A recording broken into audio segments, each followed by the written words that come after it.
the beginning argument, the cosmological argument, and this is the argument that many say is the argument that points to the Big Bang.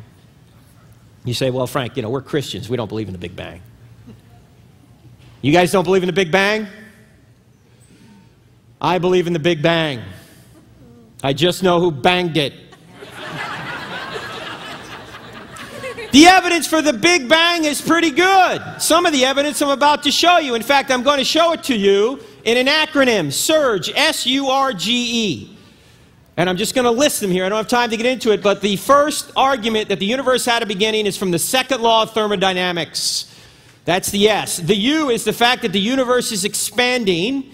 The R is the radiation afterglow discovered by Penzias and Wilson, two scientists who were actually working out of Homedale, New Jersey, Bell Labs in Homedale, New Jersey in 1965, found the radiation afterglow for the initial Big Bang explosion. The G stands for the great galaxy seeds discovered by the Kobe space satellite in 1992, and E stands for Einstein's theory of general relativity. Those 5 lines of scientific evidence are having most scientists admitting, you know what? The universe exploded into being out of nothing. Now, I don't have time to get into why this proves that. It's all in the book, chapter 3, so get the book. Makes a great Christmas present, by the way. Christmas is coming, you know. But I just want to point out that most scientists are coming to the conclusion, yes, the universe exploded into being out of nothing. What is nothing? Aristotle had a good definition of nothing. He said, nothing is what rocks dream about.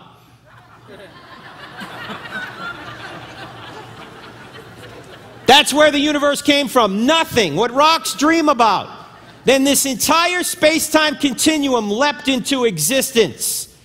Some say, well, why couldn't natural law have created the universe or been responsible for the universe? Because there was no natural law.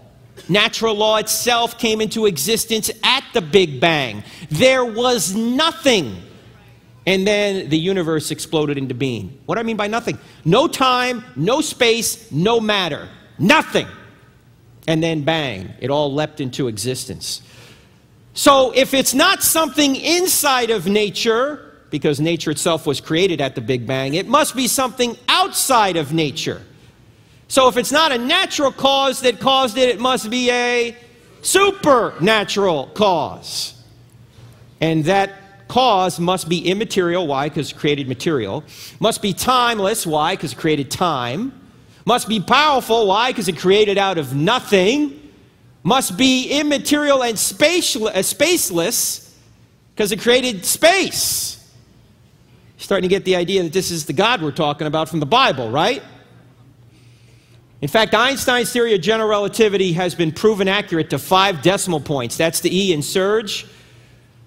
In fact, Einstein for a long while didn't want to believe the universe had a beginning. He actually put a fudge factor in his equations when he first figured out general relativity, because he didn't like where it was heading. It was heading toward a creator. He didn't like that. He wanted the universe to be eternal. So he put a fudge factor into his equations to keep the universe from expanding. But then Edwin Hubble was out at Mount Wilson in California. He said, yo, Al, why don't you come out to my telescope here in Mount Wilson, and you can look through the telescope and see the redshift in the light to see that all those galaxies out there are moving away from us, which implies that if we could watch the universe in reverse, we would see everything collapse back to a point of nothing.